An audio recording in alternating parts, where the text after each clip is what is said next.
Welcome to another episode of the Tom Schimmer podcast. Happy Monday, everyone. Hope everyone had a wonderful weekend. I know it's Thanksgiving week in the United States, so I hope everyone has a wonderful time reconnecting with their family and their friends. I know this time can often turn into a stressful time, but hopefully the stress is minimized and the reconnection and the relaxation is maximized. No travel this week, so it's working from home before going to visit some friends next weekend, so it'll be nice to be off the road for a little bit.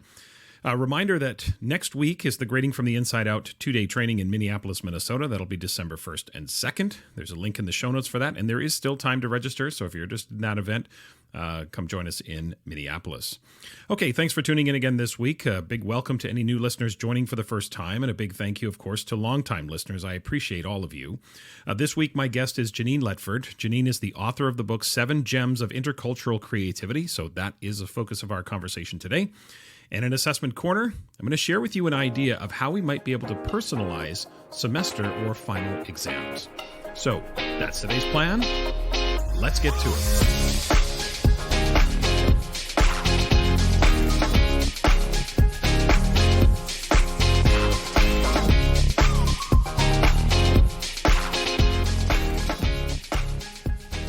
My conversation with Genein Letford is coming up, but first, don't at me.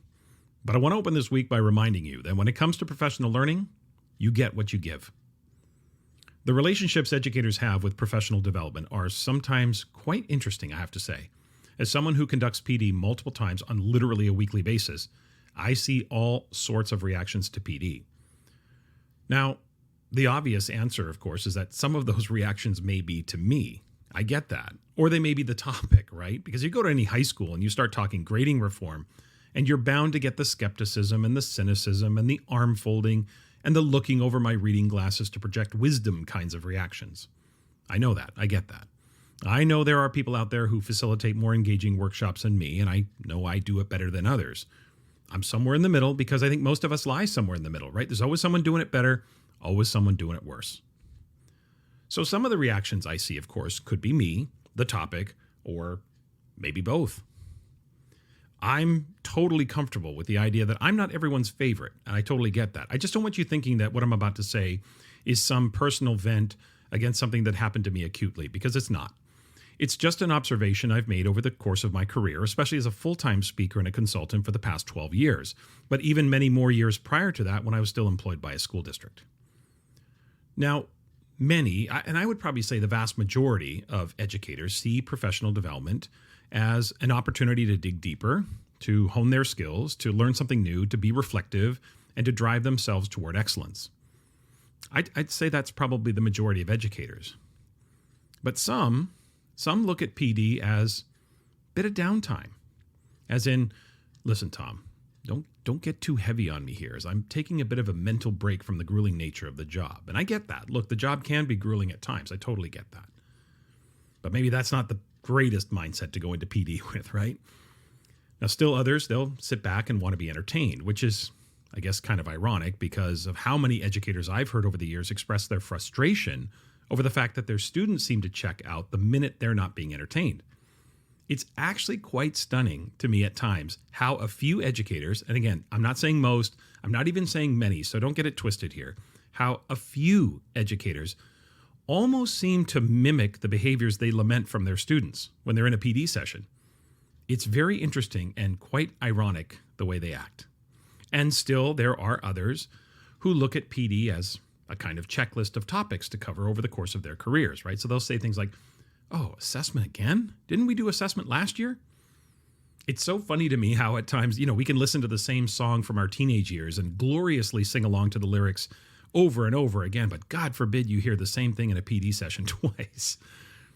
When you facilitate as many workshops as I do, you kind of see it all, and it's so interesting. But here's the thing. When it comes to PD, you'll only get out of it what you put into it. Full stop. No matter what it is, the educators who get the most out of PD are the ones who put the most into it. They invest in the thinking. They invest in the reflecting, the hypothesizing, the contemplating, the imagining. They invest in trying to make meaning and to see how the ideas are being presented in a way that they can align that with their current practice, but also maybe add something new that moves them forward professionally. Even when the PD might be more of a refresher. They come into it with a refinement/enhancement kind of mindset. Look, I know as a facilitator, it's my job to make the session thought-provoking and interesting and engaging. I never really planned PD to be on the extremes, like the one extreme being edutainment, where I'm just simply trying to make it about me, make everybody laugh, tell everybody what they want to hear, so everybody loves me. That's not really my style. Nor is it my style to be sort of the shock jock or add the shock value or try to be intentionally over-the-top provocative. Look, there's probably people who see me in both of those lights anyway, but that's not my intent when I plan PD. I'll often say to participants in workshops, don't do anything because I said so, and don't not do anything because I said so. Don't make me the issue. Think about the idea. In professional development, we have to be able to separate the presenter from the information. A good idea is a good idea, whether it's presented with charisma and charm or not. Look, I do understand that there comes a point where you can't understand the new ideas because my presentation was a mess. That's fair. I get that. But at the same time, as professionals, we have to be able to sort through some of that and reflect on whether a practice could be an enhancement to our classrooms. Now, I'm sure at this point, all of the whataboutisms are kind of flowing through your head. They're never ending, right? What about the presenter who offends, Tom, whether it was intentional or inadvertently? What about the presenter who is incredibly disorganized or rude or whatever? I know you can probably think of 100 scenarios. But again, when it comes to PD, you get what you give. Being actively involved in a professional development session is the only way you're going to get anything out of it. Not every PD session is going to be epic. But if we go into the professional development experience with a reflective mindset, where we take in all of the experience and continue to reflect on how we can continue to learn something new and or refine our practices, I think we can benefit from almost any PD experience. If you want PD to be meaningful and impactful, if you want it to be a meaningful and impactful experience, then I think we need to go into it with that mindset. Rather than starting with the negative, like, I'll wait until the presenter catches my attention or convinces me, maybe go into PD with the opposite mindset. Like, this is going to, in some small, medium, or large way, make me a more effective teacher. The one thing about being a facilitator is that you're kind of forced to keep learning because new research emerges and the ideas are ever evolving. I just can't imagine spending my entire career being so skeptical about every PD session. And I know, again, listen, I know you can always cite the one session that was a train wreck or where there truly was nothing to learn or there was no organization, it had no focus, etc. I get that. As facilitators and leaders of professional development, we are definitely responsible for bringing our best to each session. We have a tremendous responsibility to create a thoughtful experience for participants, but it takes two. So while presenters have that responsibility, I think as participants, we also have to take responsibility for ourselves. We have to be responsible to our profession. And most importantly, we have to be responsible to our students.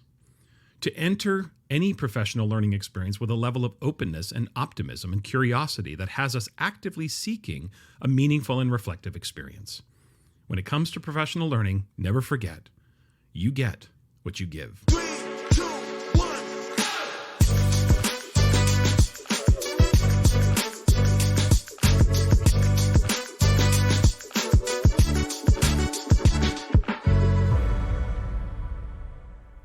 Joining me this week is Genein Letford. Genein is an award-winning educator, best-selling author, and international speaker on the intercultural creativity and the neurosomatic creativity.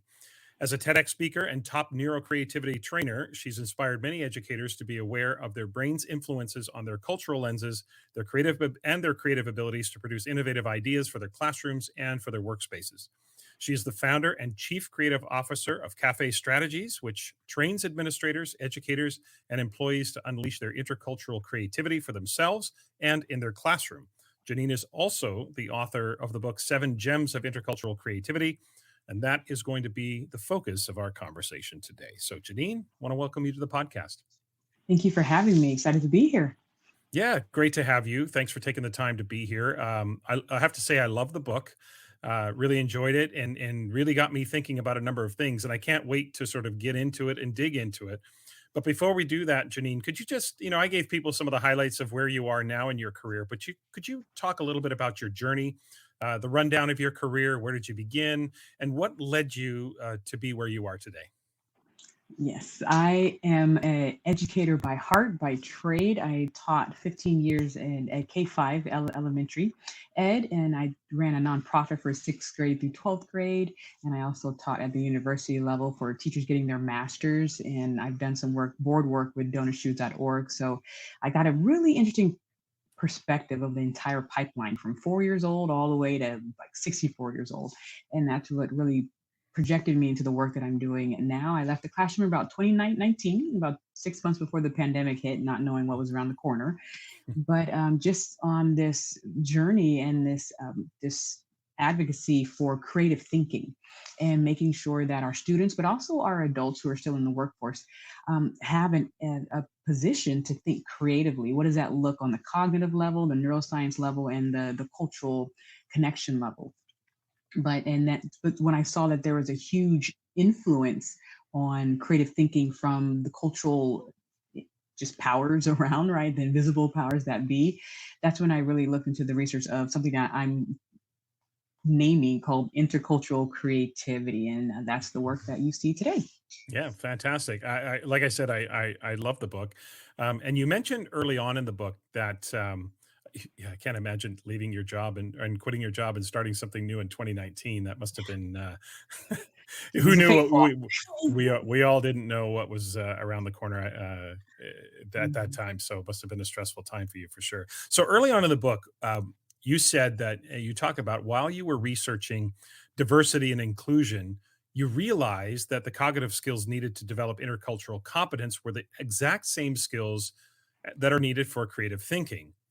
And so that's how intercultural creativity came about. So what are those skills? And tell us a little bit about sort of that the research that you saw that brought alignment between that intercultural sort of creativity and how that all the cultural competence, I should say, and creativity, how did it all come together for you? Sure. Well, everything is rooted in the brain and our perception of our identity, right? How we see ourselves, how we interact with the world around us socially. Our brains are social. And yes, I do have a brain with me. I carry it around me because it's a powerful organ, right? And Yeah. you definitely need one to live. Yeah. And just so once I saw that once we understood what creative thinking really was, it was more than just artistry. Artistry is very important, but that ability to think of new ideas, to make unusual associations, to reframe situations and people and processes, to have metaphorical thinkers, right? Highly creative thinkers think in metaphor a lot to make those bridges, and your ability to use your imagination. And so once I was really getting deep into that, and then just being aware of the cultural influences, I'm like, wait, they're the same thing. To be culturally aware and culturally competent, you have to be aware of your mindset, be aware of any hidden spots that are around, be aware of who you've been exposed to, especially during your formative years.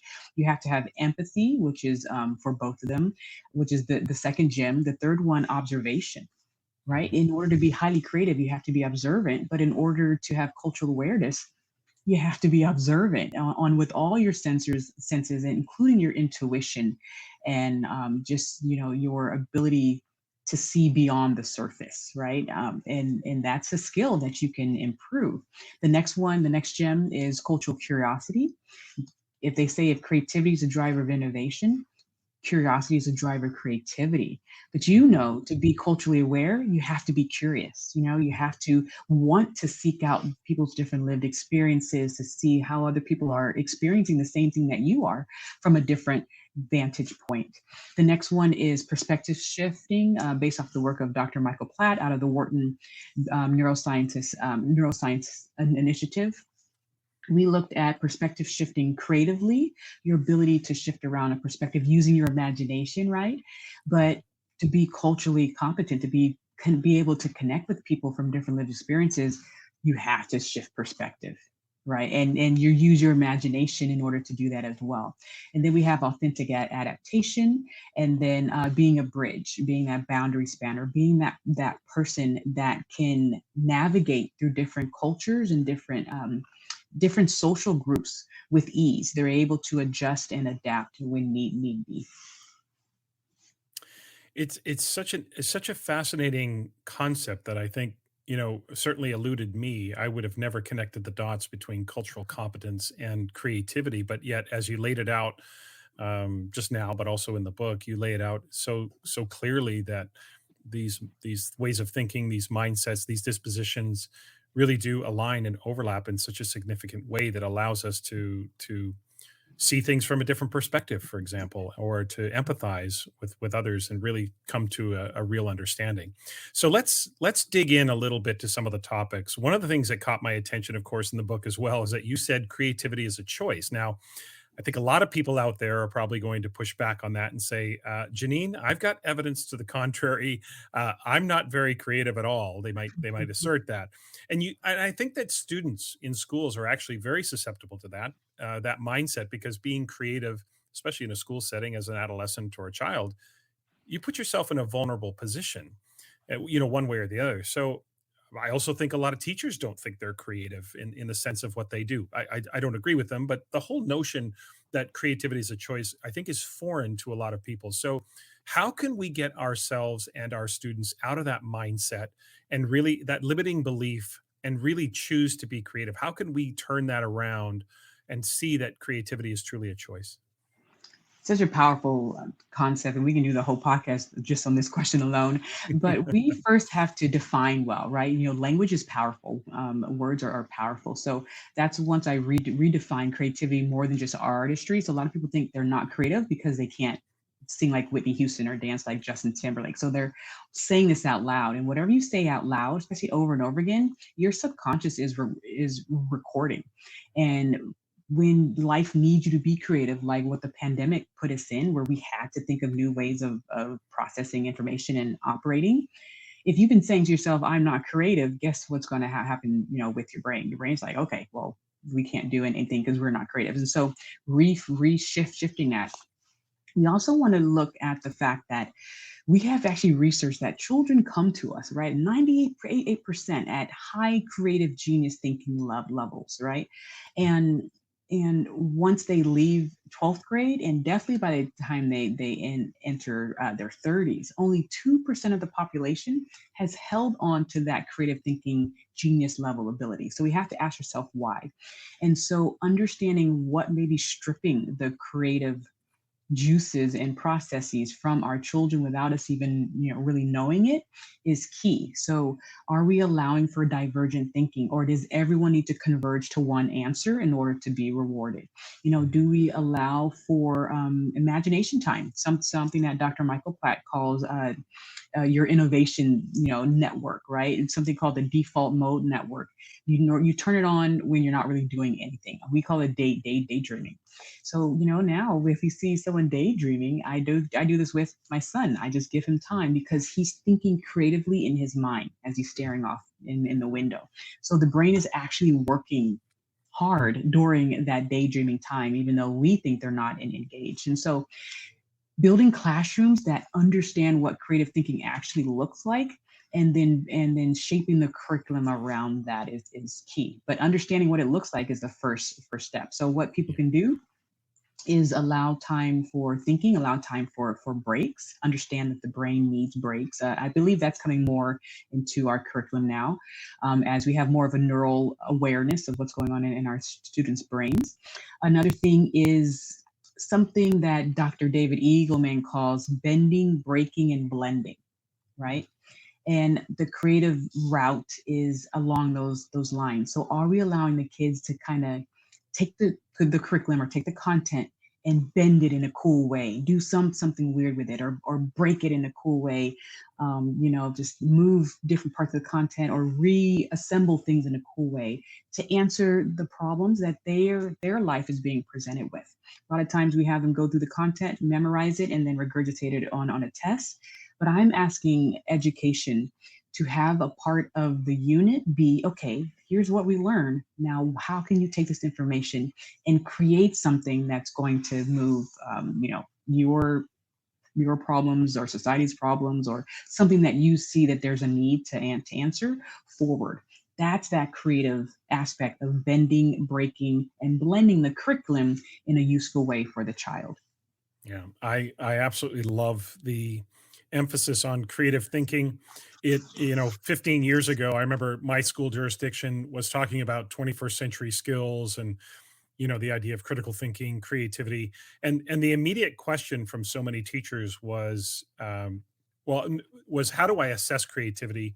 And it came down to the fact that they viewed creativity as producing something that was aesthetically pleasing, as opposed to thinking the creative mindset, or so my colleagues and I talk a lot about the idea of thinking with creative intent, and looking at the process of being creative as opposed to the end result, and not judging things to not be creative. So I love the fact that there's an emphasis that you align with that. And I think it goes back to Howard Gardner and others, five minds of the future, and how we have to learn and train ourselves. The choice to think outside of our habitual ways of thinking can really help us move in that direction. What are some ways that you think, are there some ways that teachers can start? We know there's a lot to do with that, but I'm thinking about what's one way, if a teacher right now is thinking to themselves, my kids seem to be stuck in a rut in terms of the way they think. What are some Mhm. simple ways? Maybe I know it's not simple, but are there some simple ways you can get kids outside of that habitual sort of stuck in a rut way of thinking? What are some thoughts on that? Sure. There's two things that I'll touch on. One is, I write about it in the book. My son putting a placemat on his head and like, look, it's a hat, right? So that's called functional agility. At least I'm calling it functional agility. The term that's already out there in the research is something called functional fixedness. And Mhm. adults have functional fixedness, fixedness, where I see a pen and my brain says, this is a pen. I use it to write down words. But my Yeah. son, who's 4, says, this is a drumstick. This is a baton. This is a projectile. He has 10 different uses for this where I'll look at it, quickly recognize it as a pen, and go on about my business. And so, really elevating the functional agility within my classroom throughout the day, and it could be a quick activity. It can be, like find an object. What would you use it for? That's not its original use. So that's functional agility. And allowing them to do that periodically is exercises. I was an athlete, track and field athlete, and we do exercises before we get on the actual track to run in the actual race, like in football, basketball. And so these are exercises that your students can do before they're, in a boardroom and need to think creatively. They've had a whole life of practicing functional agility. And Mhm. in the book, I talk about the functional agility of people. In the workforce, sometimes we look at people only at their job description. Oh, that's Sally, and she's the accountant. Where Sally is, a closet chef. She can make all these meals and she's a karaoke singer, but we only see her as the accountant. So we've lost all these other underlying gifts. And so, are we doing that in our classroom? Are we not allowing all these other functions that our students have to come to light and to be a part of the learning process? Yeah. Creativity is a choice. Creativity is also something that we have to practice and continue to push ourselves to think outside of those habits that we've established. You also talk in the book about, and I feel like I'm just going through some of the big ideas of the book, but I think Mhm. it was, it sparked a lot of thinking for me. You talk about the importance of being culturally curious, about being curious to learn about the experiences, the lived experiences of others. So I want you to correct me if I'm wrong about this, because I had a thought as I was reading the book.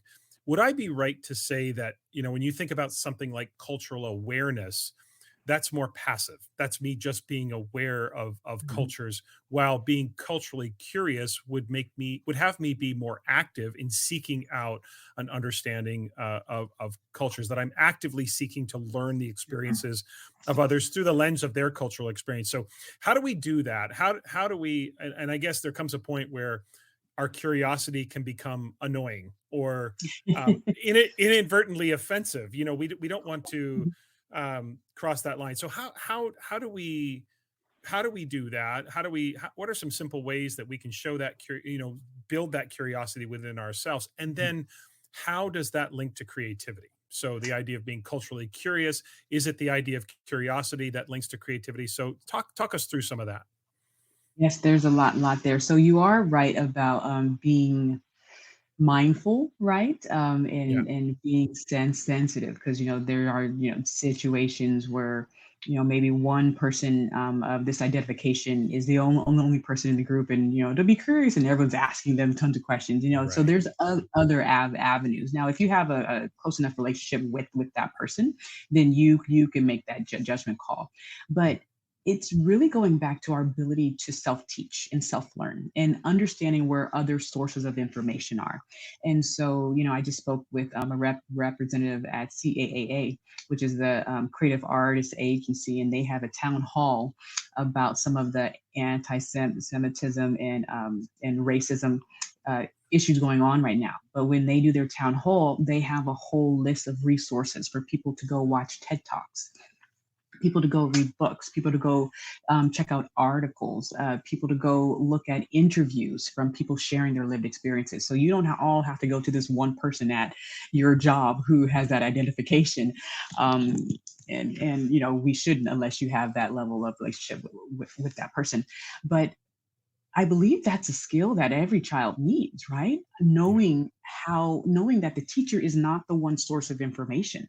And that's what I'm trying to teach my 4-year-old son I'm trying to give him an action plan, and if you have a question, there's multiple ways to gather information around that. And that's a very empowering thing, especially in this era where learning, the one who stays learning through it all, it will be the one on top.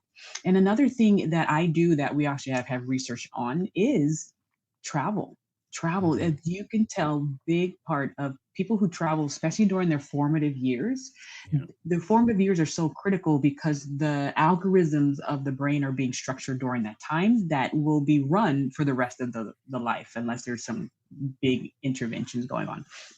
And so just my mother was big on that. In the book, I dedicate the book, my first book, to her. I was like, she's a true creator of intercultural creativity, because she knew how to create a home, a culture that supported us traveling, us reaching out to different lived experiences, different cultures and ethnicities and locations. Right? You can have people who live in the South and live in the North, a whole different type of way of living. Right? And then I took it further and traveled and I studied in Costa Rica and Spain and went to Europe twice, and so that you really know about your systems and your cultures when you leave the system and your cultures, you go into another culture. And I believe that everyone should have that opportunity to do so.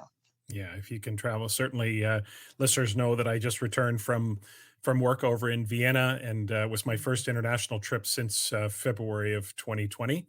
And just again, you're so right about what it does in terms of how it stimulates the brain, and just different ways of living. You see different people, different walks of life, different sort of norms that are established, and it starts to you start to gain an appreciation for how different things can be. And certainly, it has to be acknowledged that not everybody has the good fortune to be able to travel. But I think your point is well taken, that if you have the opportunity to travel, it's something to take advantage of for sure, because of that awareness. So, and I can see the balance. I think your point is well taken, that our curiosity has to lead us to seeking out information, and yet learning about a culture doesn't necessarily mean no one within a culture is a monolith. And so therefore, understanding individual or small groups of people, their lived experience also is supplements our own learning, and the things that we understand. But that curiosity, to me, is what drives creativity, and it's something that I could see that overlap for sure.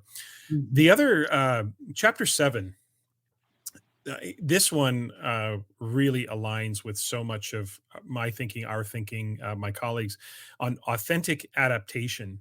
Mhm. That really spoke to me, because the idea of adaptability, when my colleagues Cassandra, Nicole, and I, we wrote a book called Growing Tomorrow's Citizens in Today's Classroom. It's all about teaching and assessing 7 critical competencies for the 21st century. And one of the things that we argue in the book, and it's not we don't originate this argument, but one of the things that we sort of support, is this idea that the development of these competencies, including creativity, are what make you adaptable. Because Mm. the rate of change, and you mentioned it as well, and Thomas Friedman mentioned it in his book, Thank You for Being Late, the idea that human adaptability for the first time in history is being outpaced by advances in technology, and Mhm. we're just struggling to catch up. And so this idea of being adaptable is what's going to help me be successful as an adult going forward. So, thinking critically, collaboratively, and creatively. So I absolutely loved that. So what I want to ask you is, in terms of, intercultural creativity, the intercultural part, can you connect that to the authentic adaptation? Why is that so important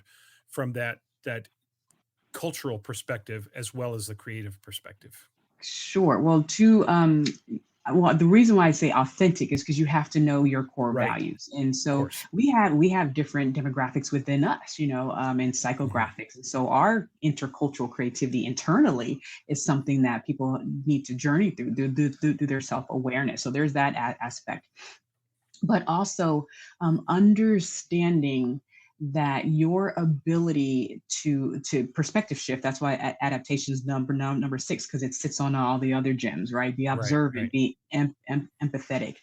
I believe that's going to be so key, because number one, the world is more connected now, right? and mhm, and especially after COVID, you can be working from anywhere, any right, place, and your ability to adapt in either crisis adaptation or cultural um, ad- adaptation is so important, and it rests on the intercultural part, because the intercultural part is the adaptation part, because I can find myself in different types of cultures within hours, right?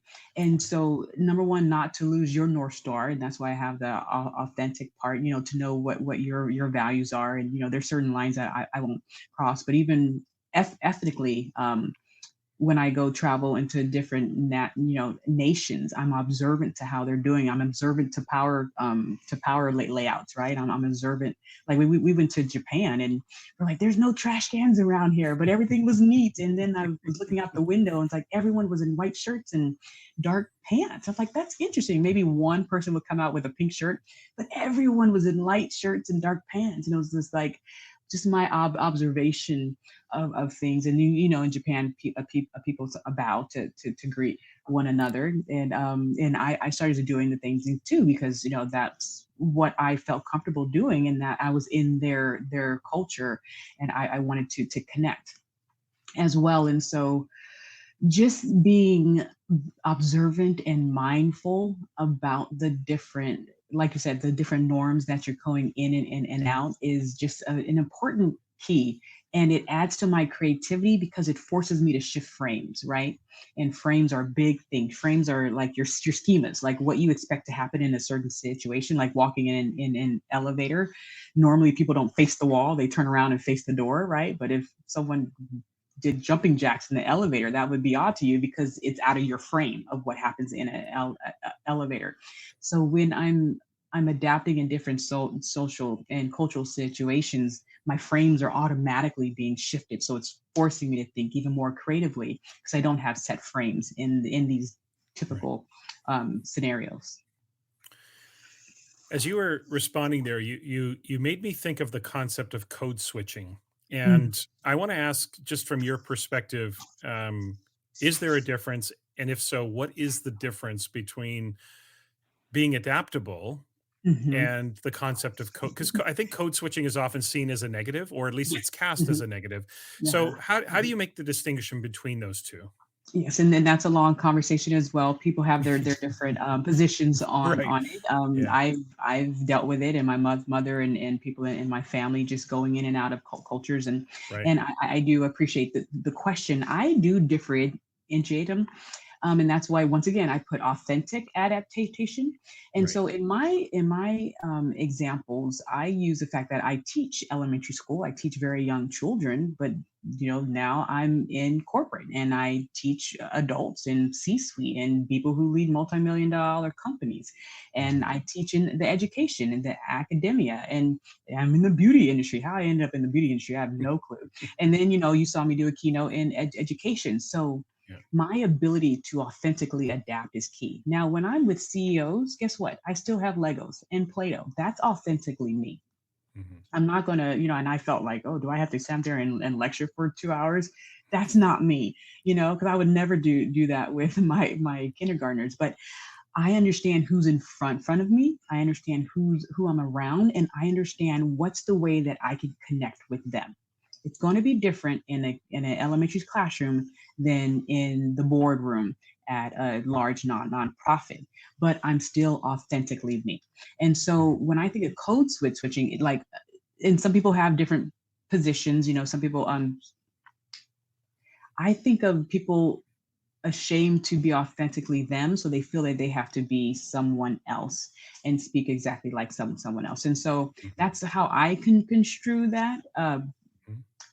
But when I talk about authentic adaptation, it's being mindful of who you're communicating with and understanding that some connection pieces might have to adapt in order to make that connection, in order to make those bridges work. Yeah, that makes perfect sense to me. Yeah, I think I sort of thought that way, but I love the way you articulated that. That code switching is about losing yourself. Really, Mm. you lose the essence of who you are, whereas the adaptation is I'm still me, but I can adapt. As you talked about with Japan, something as simple as how you greet somebody. Or I remember Mhm. going to Japan, years ago and being taught how to present a business card. There's different idiosyncrasies within every culture that you have to adapt to out of respect, and yet you don't want to lose the essence of who you are, for sure. Now in chapter 8 you talk about bridging across cultures, and this I felt like I was reading You read about the my. book. I'm so happy. Oh yeah, no. Hey, I got to know what I'm talking about Yeah, here when I yeah. ask you the questions. Here's what I loved. You get a Your sticker. Yeah, I'll take the sticker. Yeah, listeners with my work in grading, listeners will see the irony in me accepting a sticker. But here's my as I'm reading your story about high school, and you talked about how you were a self-described floater. I felt like I was reading my story around high school as well, because I mean I was an athlete in school, and of course but I wasn't that sort of stereotypical jock. I was an athlete, but I felt like I had connections in all of these different groups. So as I'm reading about your story, about how you were able to sort of bridge between all the different groups, drama and the athletes and the cool kids. I think your twin sister, was one of the cool kids, right? And but Yeah, you weren't yeah. part of that. Yeah. So I felt like I'm like, this is my high school experience as I'm Okay. reading it. So, which I loved it. So but here's what you wrote, and here's what I want to zero in on is this idea of boundary riders. So you Mhm. wrote in the book, quote, people who are people who are bridges tend to be boundary riders. So first I want to ask you, what does it mean to be a boundary rider? And second, again, how does bridging across cultures relate to creativity? Yes, yes. So in my first book, I adapted my educational book to that. So I was like, you know what? I think I need to write more about boundary writing in the educational book. So I may Yeah. add an extra paragraph in there for the second edition. All right. But to me, Kurt Vonnegut, I forgot the way you say his last name. But anyway, he's brilliant. He's an artist, but he says, you can't really see too much in the center. You got to get to the edges. Okay. And we looked at some research about Japan a few thousand years ago, ancient Japan, and they looked at the creativity spikes within Japan. It was easy to look at Japan because it's an island, so if they wanted to close their borders, they easily could. And when they were under rulership of people who closed their borders, their creativity flatlined. But when they were under rulership of, when they opened their borders to other nations and just to travelers passing by, their creativity spiked, because creativity happens at the intersection of fields, disciplines, and cultures, which is the coming from the book The Medici Effect by Franz Johann Hansen. And so it is true. So if you're a boundary writer, if you're able to make those bridges and to see what's going on in other cultural groups, or let's say in other grade levels. In my school, I even switched classrooms with a fellow teacher from a different grade for a day or two, just to see, okay, well, what is it like being at this level, and what are the kids experiencing? So when they get to me, I taught third grade, they taught second. I have more of an idea of where they're coming from, or where they're going. And so that's a school example. But in the business world, it's like, you're in operations. Do you have any clues going on in accounting? And if you did, what connections could you make? Because something that you see can help your job be 10 times better, or something more efficient, because you made that connection, or you saw something else in the pipeline. And so I don't think we give people a chance to almost sample, right? There's a great TED talk. I forgot his name, but he talks about kids who have a good sampling period in their youth. They're not just focusing on one, like you're going to be a tennis player, you're going to start tennis at 2 and continue tennis to the rest of your life. It's just like, do tennis, do karate, do music, do all this sample stuff before you specialize, because the brain really needs, I call it the building a complex brain, right? Complexifying the brain. And a complex brain is a brain that is able to make those connections across fields, disciplines, and cultures. And the arts, I'm a huge advocate for the arts. That's one way to complexify your brain and to be a good boundary observer and to look for patterns, right? Patterns and connections that no one else sees. It is a fascinating concept, Genein. Listeners, again, the book is called 7 Gems of Intercultural Creativity. I highly recommend it in terms of the connection that I had never made before in terms of the skill, the cognitive skills required to be creative, to think creatively, but also to build those cultural bridges as well, and to connect together. So can't recommend it enough. 2 questions as we finish up today, Genein. These are questions I ask all guests when they come on the podcast. The first one, you can take it in any direction you want to, but it's about education. And the question is simply this: educationally speaking, what keeps you up at night? That our children and our adults could be going through life or finishing their life in late adulthood without realizing their fullest creative potential. I'm going to continue doing my work so they get the notion, the idea, the spark, right, as early as possible, and to educate parents to enliven that spark in their children. Yeah, and do everything we can not to slowly suck the creativity out of our kids as they go through the school system. You mentioned that earlier as well. I love that. A great goal. Creativity is a choice, but we have to continue to help people see that it is a choice available to them. So you are doing all of that in the work you're doing. So keep at it, Genein, for sure. Last question as we finish up is it's a bit of a lighter question. I fashion myself as a bit of a foodie. I love food. You live in Buckeye, Arizona, which you said I think is about 30 minutes outside of Phoenix. Yes. So simple question: where's the best place to eat in Buckeye, Arizona?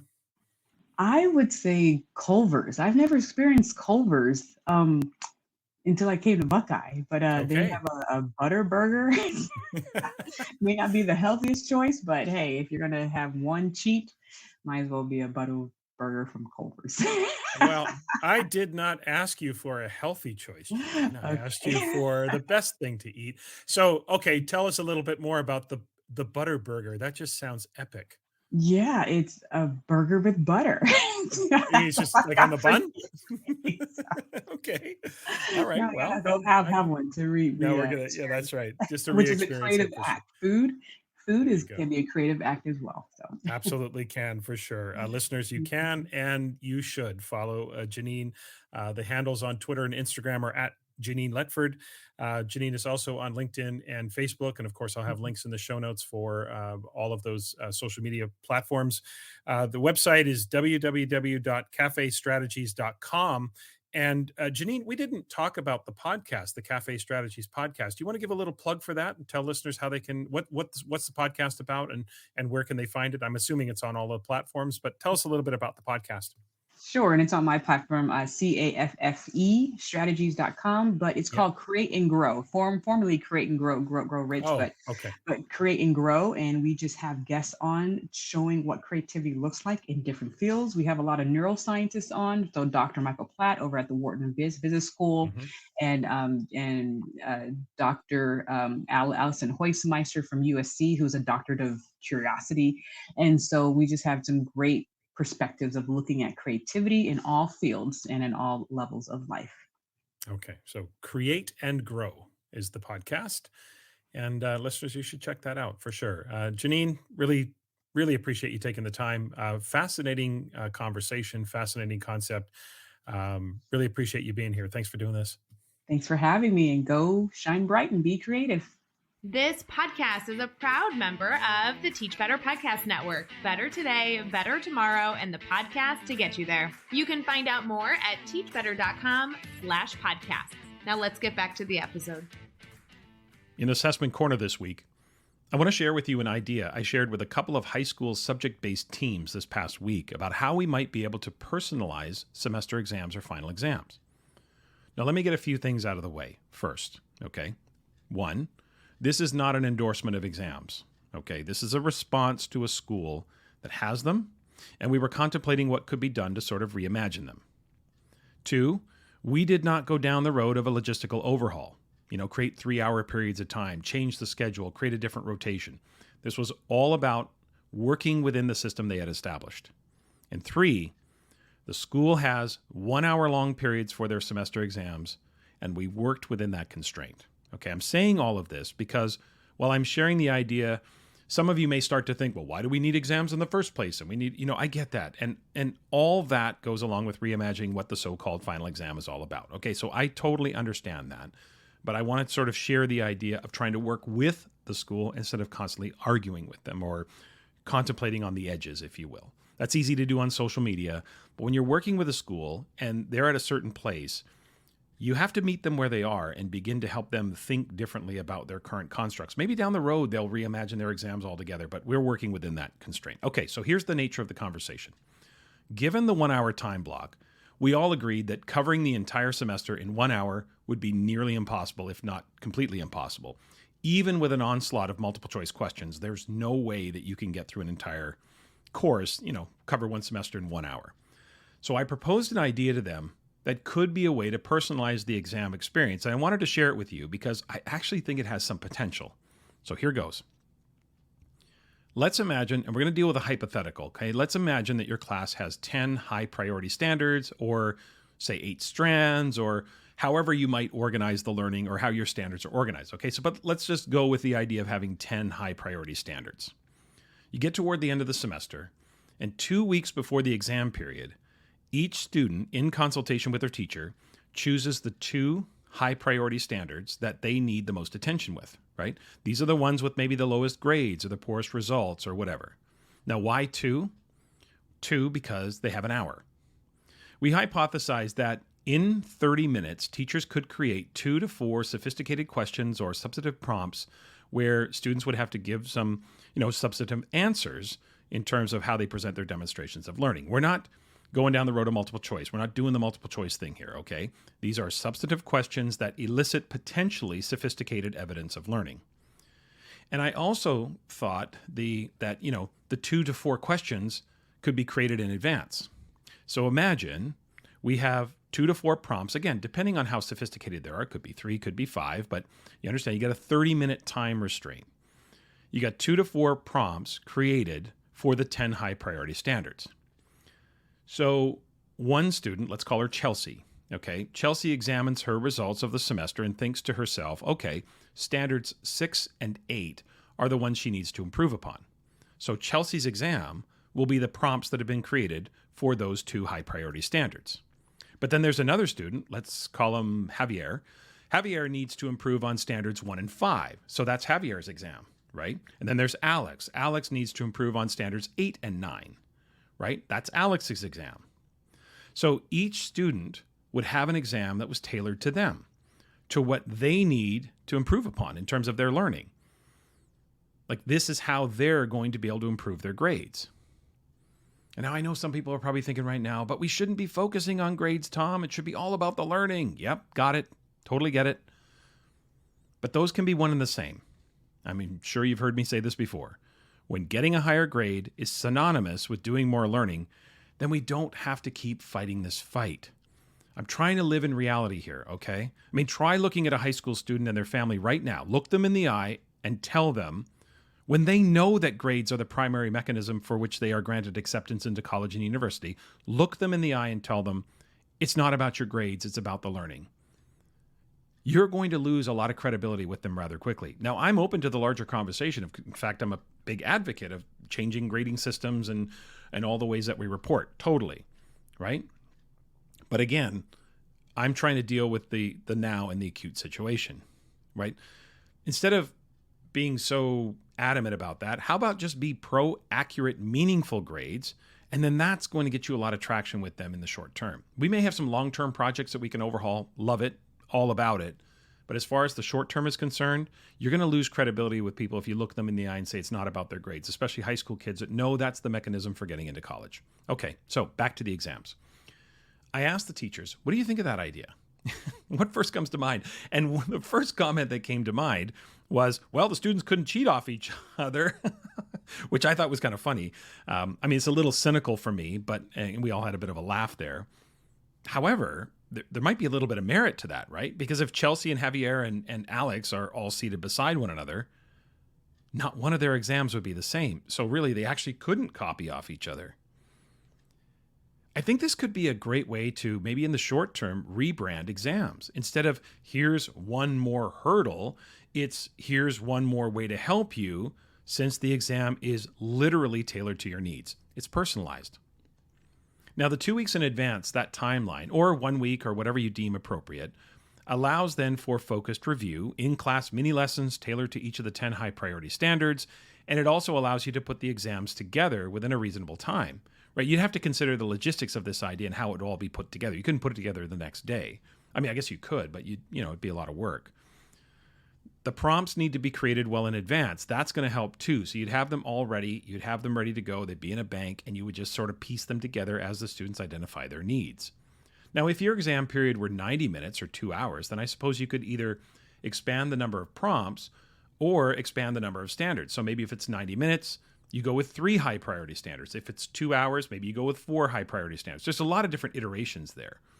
Like, there was just, for me, something about the 30-minute chunk of time that seemed to work for mentally. Like, I just was getting my head around the idea that you got 30 minutes a topic, couple 3 really deep questions. But I'd leave that to the teachers to decide. That's not a non-negotiable. That's totally negotiable. If the exam periods were longer than an hour, you've got many different iterations at your fingertips. There are, of course, other ways to reimagine the entire exam experience, no doubt. But I thought if we could find a way to personalize the exam experience for students, then again, it goes from being a hurdle to becoming a help. It's one more opportunity to help you grow in an area that both you and I, the student and the teacher, recognize could use more strengthening.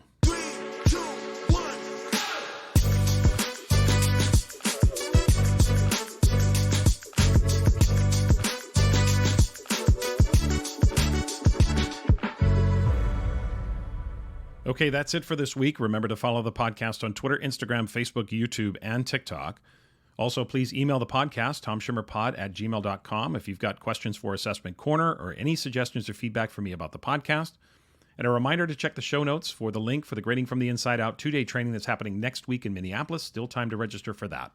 Next week, my guest will be Kyle Pierce. Kyle is a high school math teacher from Ontario and the co-host of the Making Math Moments That Matter podcast. So we get serious about math instruction. Now, full disclosure, I've already recorded this interview with Kyle, and I have to say so much of what we talked about is really applicable to almost any classroom or subject, not just math. So really good conversation to listen to. Please subscribe, rate, and review the podcast, especially on Apple Podcasts, but a review or a rating on any platform is going to help grow the podcast's reach. And if you like what you hear, please keep spreading the word about the podcast to your friends, your colleagues, or on social media. I would really appreciate that. Have a great week, everyone.